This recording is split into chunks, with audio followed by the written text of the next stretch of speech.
what's happened to these 4 dozen New Mexicans. They've effectively disappeared. We know that when a government apprehends somebody and conceals what's happened to them or their whereabouts, that's a human rights violation. Well, tonight, the ACLU of New Mexico is demanding answers after ICE agents recently arrested almost 50 migrants all across the state.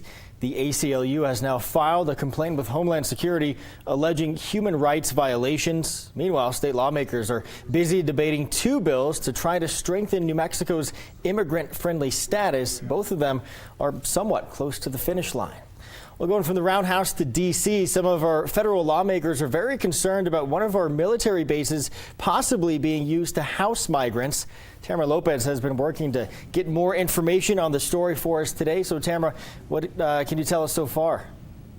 Well, Trevor, in a statement today, Congresswoman Melanie Stansbury said there's no situation in which the use of Kirtland Air Force Base is appropriate for immigration purposes. And tonight, she and the rest of our D.C. delegation say they still want answers, but they're just not getting any.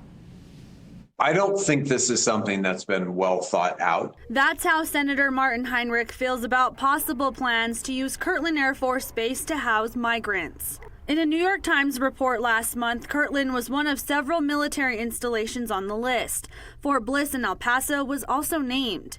After the report, the New Mexico congressional delegation spoke out in opposition. So the fundamental problem here is that this is a White House that is sort of doing this stuff on the fly. They're not really thinking through the plans. The delegation sent this letter to U.S. Secretary of Defense Pete Hegseth, and Representative Gabe Vasquez says resources should not be siphoned away for this. It provides a critical mission for the United States and our national security, research, development, and testing in particular of nuclear weapons.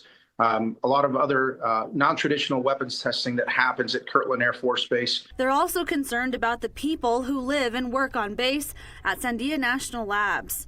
Vasquez says so far they've gotten no response to the letter.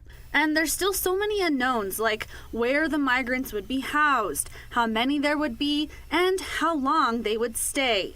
Vasquez says this is another example of a lack of communication. A lack of transparency.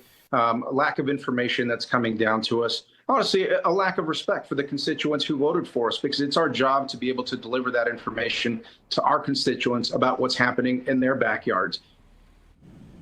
So getting any kind of information today on this has been pretty challenging. Kirtland Air Force Base referred us to ICE, and ICE referred us then to Homeland Security, and Homeland Security said there's nothing to share at this time. We also reached out to Fort Bliss, and we're still waiting to hear back, so we will update you as soon as we can as more information becomes available. Trevor, back to you.